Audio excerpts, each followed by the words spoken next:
자, 오늘 시편 말씀으로 좀 돌아와 볼게요. 오늘 사실 그 얘기 하려고 그래요. 여러분, 이 시편은 아삽의 시, 아삽이 뭐 삽 종류가 아니고 그걸 쪼크라고 하죠. 아삽의 시입니다. 아삽의 시. 이 아삽의 시는요, 시편이 몇 편? 총 몇 개?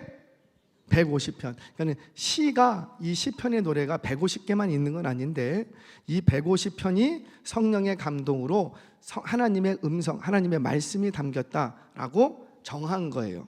이 외에도 많이 있는데 150편을 딱 추린 거예요. 그래서 150편을 정경화, 성경 속에 집어넣습니다. 근데 그 150편의 시편의 많은 부분이 작자 미상이에요. 누가 썼는지 몰라요. 그런데 굳이 밝히는 경우들이 있습니다. 제일 많이 밝혀진 시를 많이 쓴 사람은 누구고? 다윗. 다윗 총 73편의 시를 씁니다. 근데 다윗 다음으로 많이 쓴 사람이 누구고? 그렇죠. 아삽이 12편을 씁니다. 아삽이 12편. 그러니까 이름이 적혀진 것만. 이게 뭘 얘기합니까? 이처럼 아삽은 시편을 기록하는데 실력이 있었다 없었다?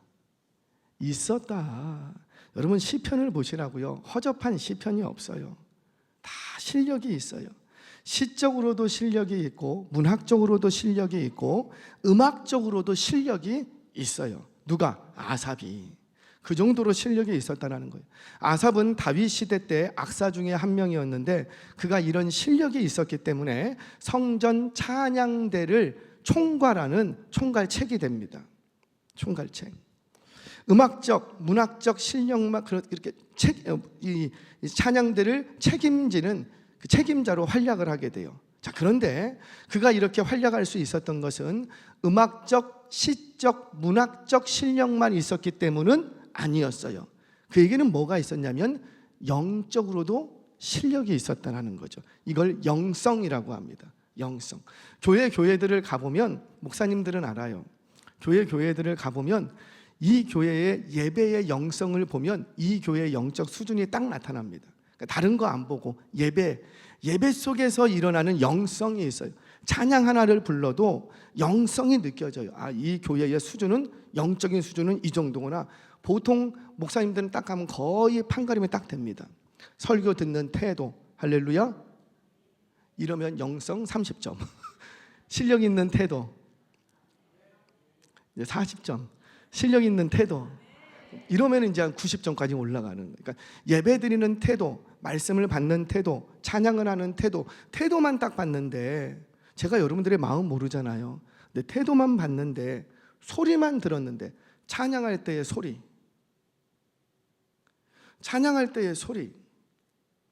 그 소리만 들어도 아, 이 교회는 찬양의 영성이 있구나, 이게 딱 느껴져요. 그렇게 그 아삽은 음악적, 시적, 문학적 실력만 있었던 게 아니라 뭐도 있었다? 영적인 실력, 예배자로서의 예배 영성이 있었다라는 거죠. 자, 정말 그런가 한번 보겠습니다. 역대하 29장 30절 말씀 같이 읽겠습니다. 시작. 히스기야 왕이 귀인들과 더불어 레위 사람을 명령하여 다윗과 선견자 아삽의 시로 여호와를 찬송하게 하며 그들이 즐거움으로 찬송하고 몸을 굽혀 예배하니라. 예배할 때 사용됐던 음악이 있어요. 여러분, 예배의 음악은 굉장히 중요합니다. 예배 때 어떤 음악이 흘러가느냐에 따라서 그 예배의 색깔이 달라집니다. 예배 때 어떤 악기로 얼만큼 드려지나, 얼만큼 실력 있게 준비해서 드려지냐에 따라서 그날 예배가, 분위기가 완전히 바뀌어져 버려요.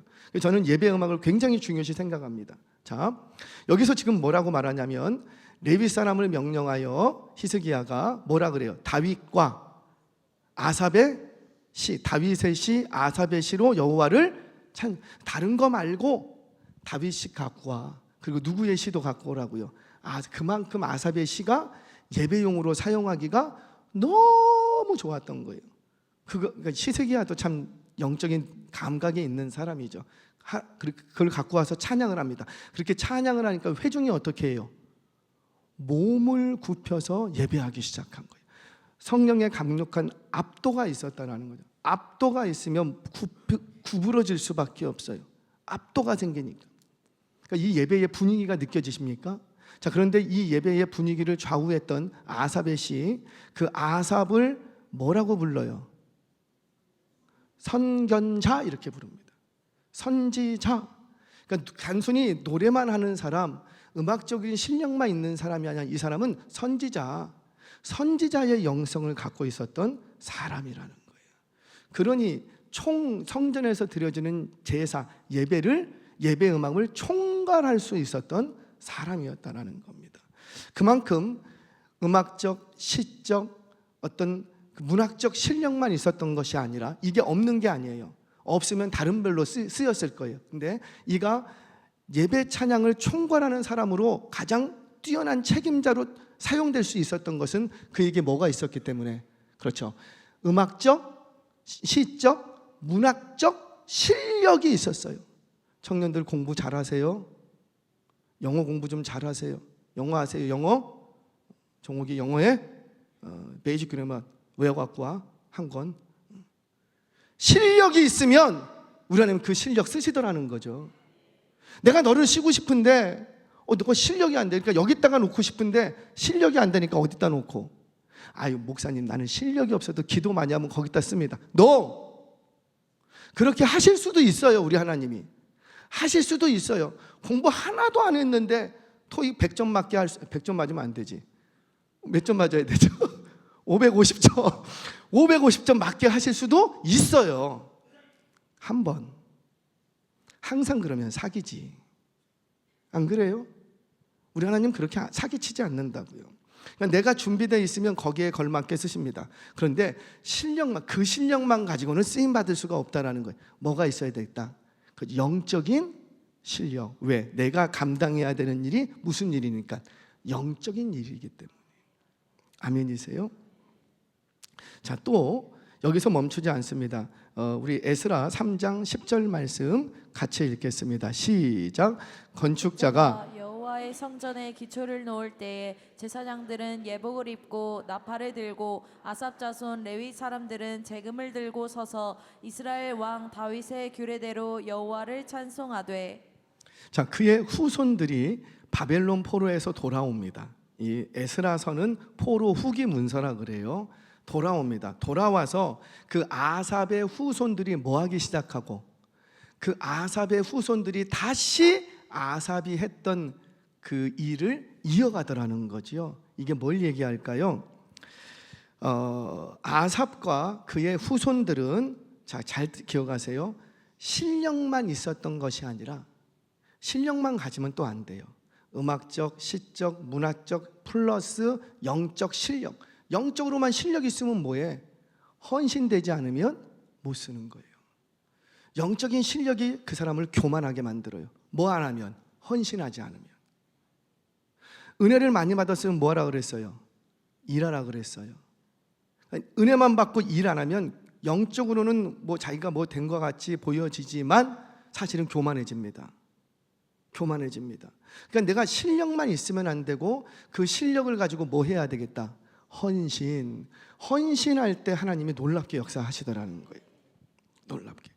요즘 이렇게 보면 음악적, 시적, 문학적 이런 세상적 학문에 실력이 없는 사람들은 교회 안에 없어요. 대부분 실력들이 다 좋아요.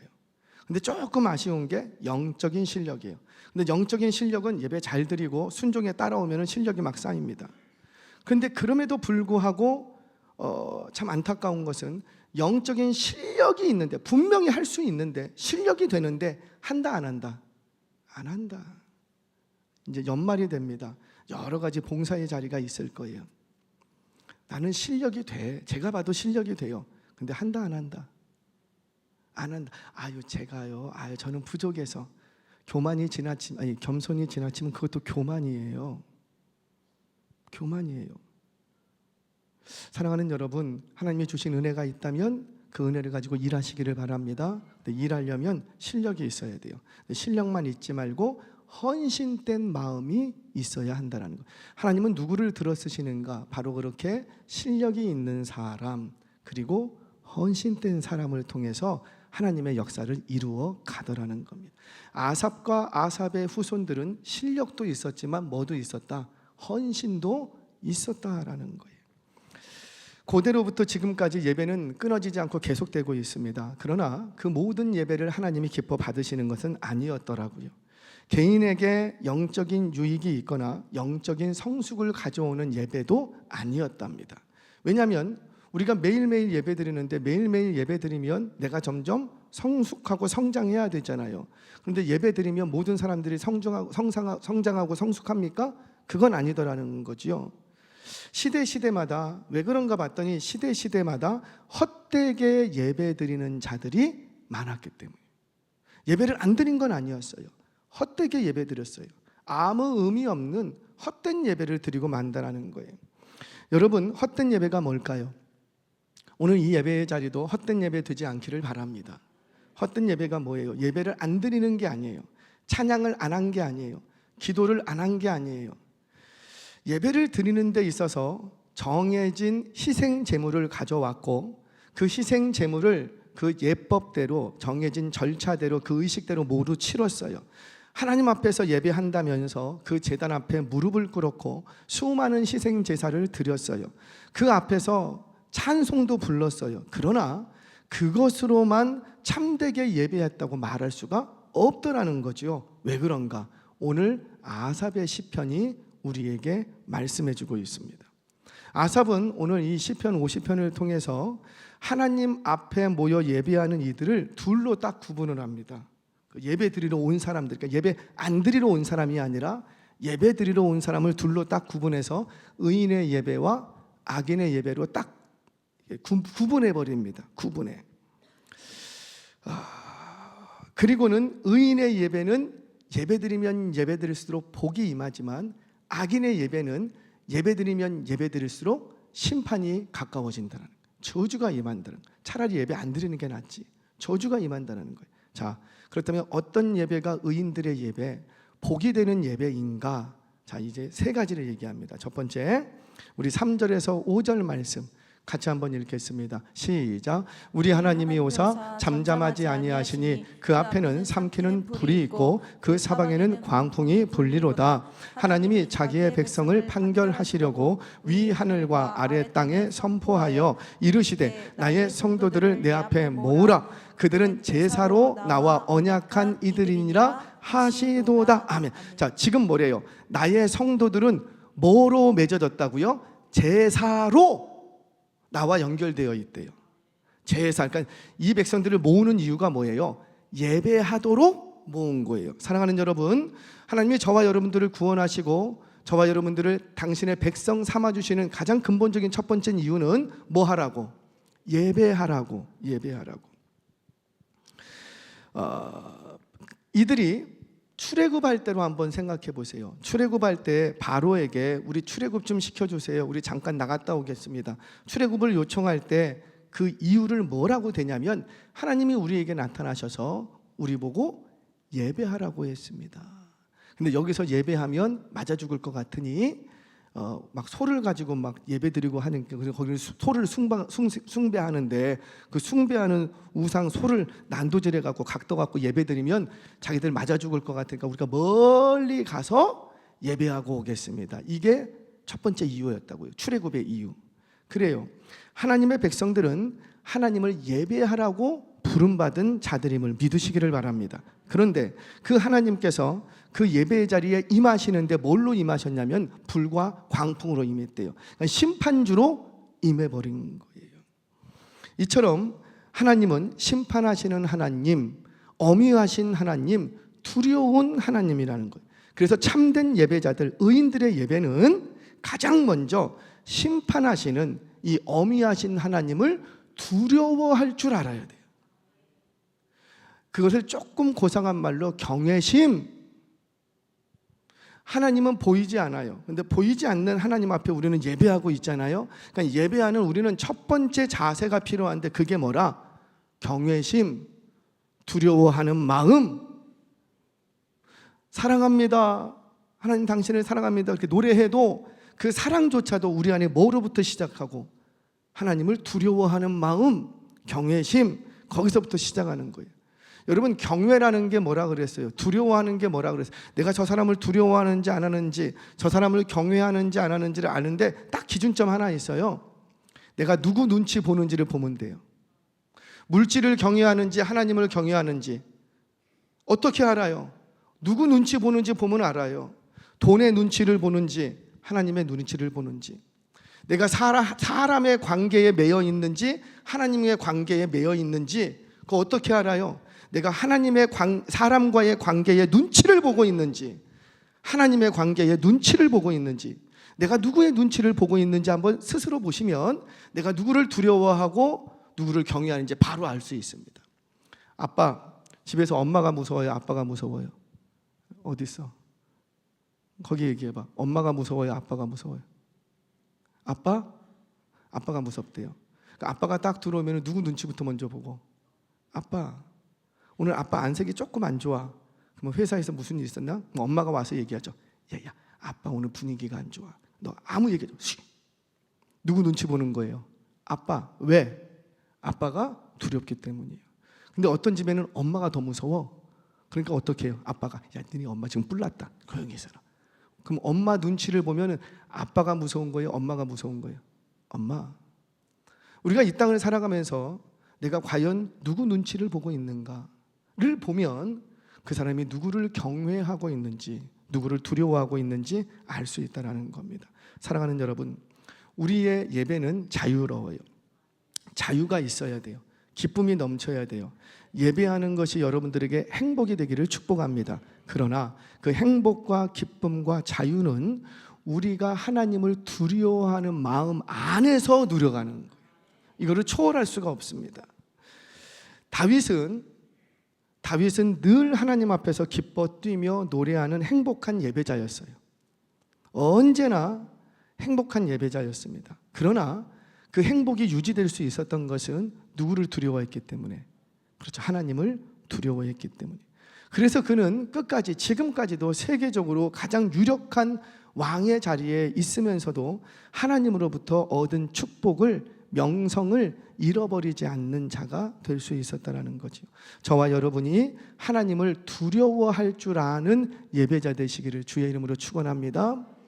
자, 첫 번째, 경외심이 있어야 된다. 두 번째, 우리의 예배가 참된 예배가 되려면 번제가 있는 예배가 되어야 된다는 거예요. 자, 성경 봅니다. 8절 같이 한번 읽겠습니다. 8절 시작. 나는 내 재물 때문에 너를 책망하지는 아니하리니 내 번제가 항상 내 앞에 있음이로다. 여기서의 재물은 뭘 얘기해요? 물질을 얘기해요? 아니면 희생 재물을 얘기해요? 한글 몰라요? 제가 아이로 하면 뭐고? 국어를 잘하셔야 되는데, 제가 자의로 하면은 재물이면 뭐고? 물질. 저의로 가면, 그렇죠, 희생 재물. 그러니까 여기서 말하는 재물은 뭐예요? 돈을 얘기하는 게 아니라 짐승, 재물. 그 재물 때문에 너 왜 제사 드리는데 이런 재물을 가져왔니? 이런 것들 주님이 따져 묻는다, 안 묻는다? 안 묻는다. 책망하지 않겠다는 거예요. 재물 가지고 너가 내 앞에 나올 때 소 갖고 오고 양 갖고 오고 비둘기 갖고 오고 그러는데 그거를 이렇게 해갖고 각떠서 드리고 하는데 그 재물 가지고는 내가 너를 책망하지 않겠다는 거예요. 언뜻 생각하면 재물이 좀 부족해도 좀 엉성해도 그것 때문에 책망받을 일은 없겠구나, 또는 재물이 흠이 있어도 나는 책망받지 않아 라고 생각할 수 있는데 그건 잘못된 해석이에요. 여기는 이 8절의 구절은 일종의 역설적인 하나님의 의미가 담겨져 있습니다. 뜻이 담겨져 있어요. 너희가 드린 재물을 가지고는 내가 책망하지 않겠다. 이 말은 뭐냐면 그 재물을 두고 봤더니 책망할 게 있더라 없더라? 없었다라는 거예요. 재물 하나는 완벽하게 가지고 오는 거예요. 하나님 앞에 제사 드리는 데 온다면서 재물을 드릴 때는 가져온 재물 드리는 제법, 그게 거의 흠잡을 게 있다 없다? 하나도 없다. 완벽하다. 그런데 뭐가 문제라? 지금 그 얘기를 하고 싶은 거예요. 역설적인 표현이라는 거예요.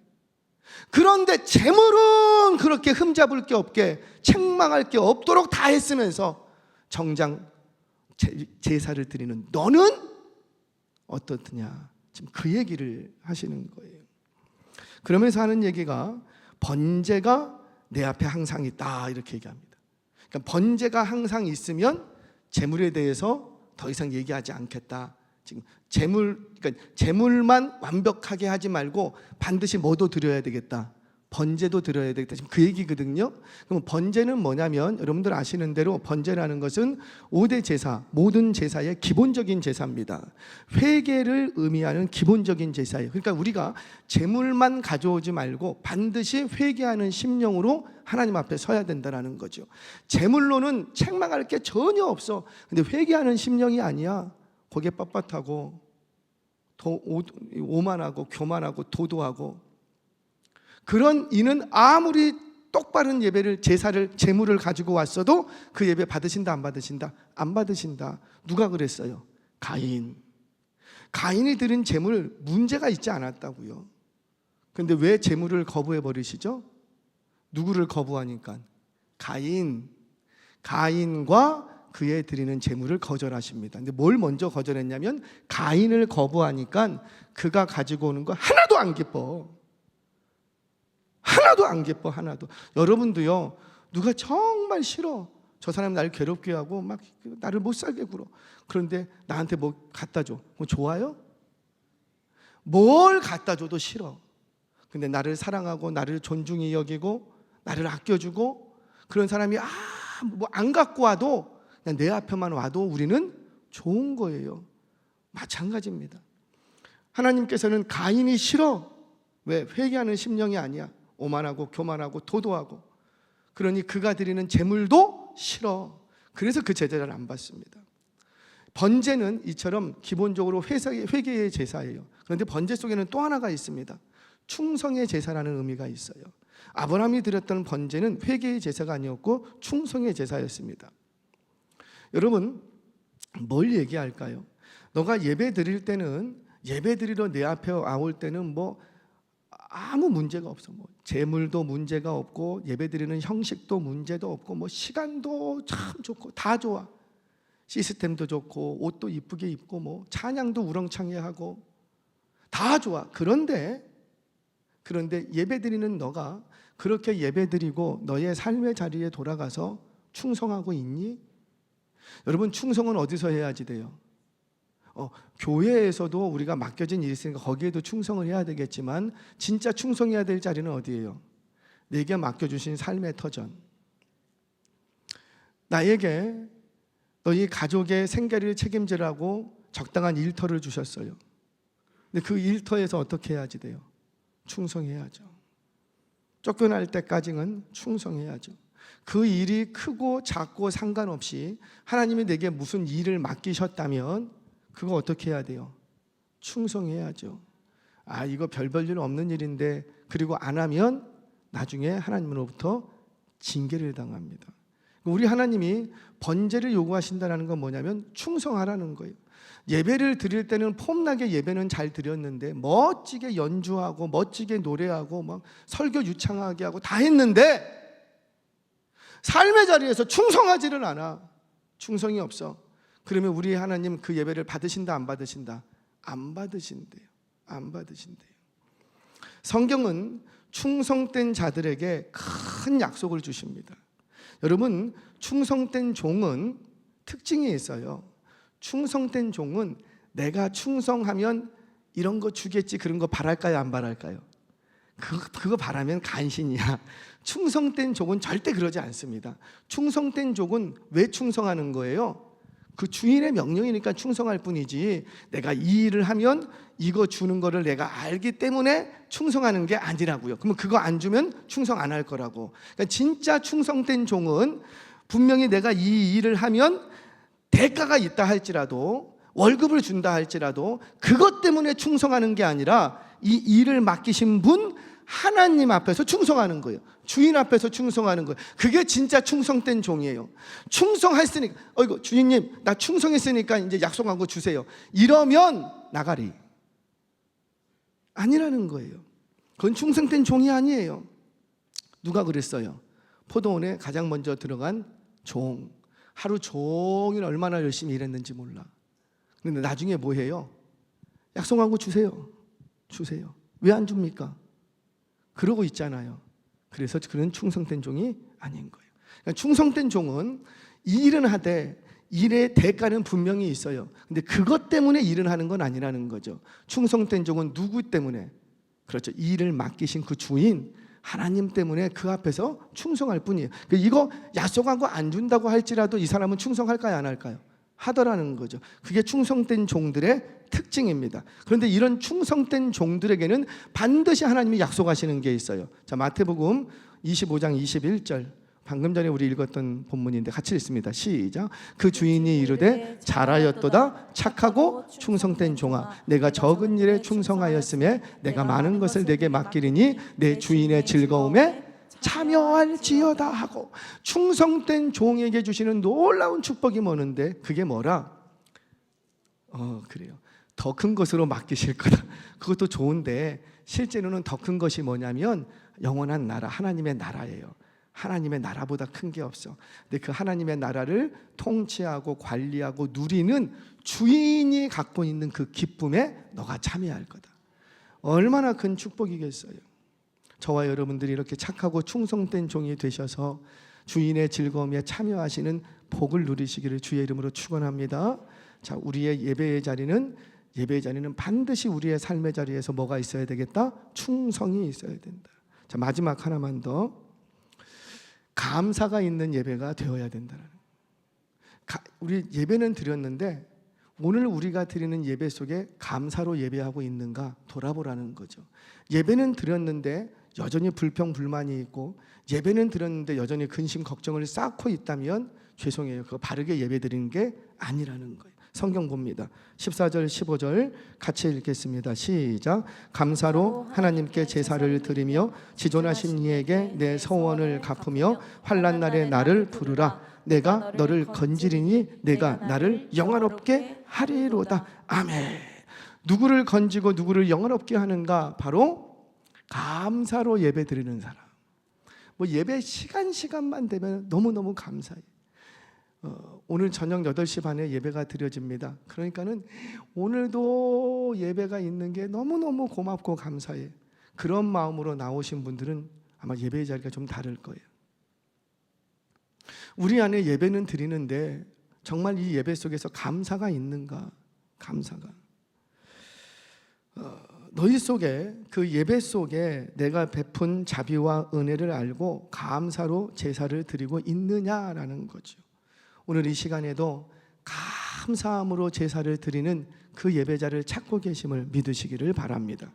저와 여러분들이 감사로 예배 드릴 수 있는 자들 되시기를 축복합니다. 자, 첫 번째, 하나님을 두려워할 줄 아는 예배, 그리고 충성할 줄 아는 예배, 그리고 감사할 줄 아는 예배. 이런 예배자들이 참되게 예배하는 자들이라는 거예요. 이게 의인의 예배라는 거죠. 그렇다면 악인의 예배는 어떻게 될까? 우리 16절 말씀 같이 한번 읽겠습니다. 시작. 악인에게는 하나님이 이르시되 네가 어찌하여 내 율례를 전하며 내 언약을 내 입에 두느냐. 아멘. 와, 여러분 보세요. 악인의 예배를 규정하는데 이 악인들은 예배 드렸다 안 드렸다? 드렸어요. 하나님 앞에 나와서 예배 드렸대요.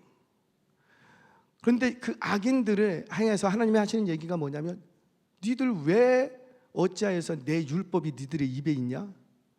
어떻게 내 언약이 너희들 입에 있냐? 무슨 말이에요? 예배 드렸다라는 거예요. 예배 드리면서 찬양을 하고, 예배 드리면서 하나님의 말씀에 아멘도 하고, 예배 드리면서 주여 주여 부르기도 하고 찾기도 하고, 내가 주의 말씀대로 살겠습니다 아멘 아멘 하고. 그런데 입술에만 있었을 뿐 삶의 자리에서는 있었다 없었다? 없었다. 제가 다 다루지 않아요. 다시 한번 읽어보세요. 16절 이하에 쭉 뭐가 기록이 되는지. 너가 예배 드린다고 예배 드리고 예배 자리에서 섬기고 주일이면 땀을 흘려가면서 봉사와 충성을 다 했는데, 그런데 정작 삶으로 돌아가서는 악한 일들을 그치지 않았다라는 거예요. 그런 예배는 하나님이 심판으로 갚아주십니다. 아무리 그렇게 예배를 많이 드리든 우리 하나님은 그거 다 카운팅 하셨다가 더 큰 저주와 심판으로, 재앙으로 갚아주신다는 거예요. 예배를 안 드린 게 아니랍니다. 예배를 그렇게 많이 드렸어도 입술로만 예배하고 있으면, 머리로만 예배하고 있으면 죄송해요, 하나님 앞에 저주를 면할 수가 없다라는 거예요. 그래서 은혜 받았으면 뭐 하라? 일하라. 내 남편에게 가서 사역하고. 남편 사역 좀 하세요. 지금 이제 심리학 교수님이 저하고 쭉 대화를 하면서 목사님도 병 환자네요. 약 드셔야 되겠어요. 그러시면서 하는 얘기가, 뭐 저만 약 먹는 건 우리 다 약 먹어야 돼요. 그러면서 하시는 얘기가, 목사님 가정을 돌보는 것을 사역이라고 생각하세요. 그렇게 말씀하시더라고요. 그러니까 아내를 대하는 걸 뭘로? 사역으로. 자녀들하고 영화 보러 가는 걸 뭘로? 사역. 왜냐? 목사님은 사역의 스케줄에 넣어놓으면 그거 하더라는 거예요. 근데 그 사역의 스케줄에 빠져 있으면 안 하더라는 거죠. 평생. 그 얘기를 듣고, 뭐 우리 자녀들이 있고 아내가 있으니까 제가 거짓말 못 하겠고 사역을 하려고 노력합니다. 아직까지도 자녀들과 같이 뭐 영화를 못 보러 간 적이 없어요. 영화를 좀 보러 가야 되는데, 그런데 청년들하고는 보러 가요. 구역장님들하고는 보러 가요. 왜? 그건 뭐니까? 사역이니까. 미안해요, 우리 큰딸이 고등학교 1학년 때인가 부산에 내려갔어요. 부산에 내려갔는데 이게 문화 충격이 많아요. 문화 충격이. 그래서 제가 뭐라 그랬냐면, 학교 다니지 마라. 학교 다니지 말고 검정고시 치는 게 영적으로도 유익하고 낫겠다. 근데 우리 큰아이가, 그런데 학교는 다녀보겠습니다. 그래서 한 달을 딱 다녔어요. 다니고 그날 밤에 펑펑 울면서 저한테 땡깡을 부리더라고요. 처음이었어요. 처음. 펑펑 울면서 아빠는 왜 다른 사람하고 상담해 주는데 왜 나하고는 상담 안 해주세요? 저 그때 알았어요. 나는 늘 상담한다고 생각을 했는데, 기도는 해줬는데 뭐는 안 했더라고요. 상담을 한 적이 없더라고요. 왜 나의 고민에 대해서는 듣지 않으세요? 온 청년들은 다 고민 들고 상담하고, 뭐 새벽에도 가서 상담하고 조언해주고 지도해주면서 왜 나는 안 해주십니까? 펑펑 우는 거예요. 그때 알았어요. 그 교수님의 말이 맞았구나. 내가 가족을 돌보는 게 나의 사역이었으면 참 잘 돌봤을 것 같아요. 물론 지금도 잘 돌보고 있어요. 사랑하는 여러분, 남편에게 가셔서 오늘 예배에서 은혜 받으셨으면 집에 있는 남편들에게 사역하시기 바랍니다. 여보, 오늘 내가 이런 은혜를 받고 왔다. 당신도 같이 왔으면 너무 좋았을 건데, 내가 오늘 말씀드리면서 내가 당신을 위해서 기도하기로 결심했어. 여보, 내가 지금 아내에게 가서 좀 사역하세요. 아내에게 가서, 여보, 내가 정말 내가 당신을 놓고 기도 많이 할게. 당신 필요한 것들이 있으면 나한테 말하고. 자녀들에게 사역하세요. 왜 자녀들에게 사역 안 해요? 좋은 것들을 많이 사주면서, 용돈은 많이 주면서 사역을 해야죠. 얘야 기도의 자리로 나와야 되겠다. 얘야 나와 함께 엎드려서 좀 간구해야 되겠다. 얘야 직장생활 너 열심히 하는 거 좋은데 직장생활 그게 전부가 아니란다. 뭐 하는 거예요? 사역하는 거예요. 은혜 받으셨으면 일하시기 바랍니다.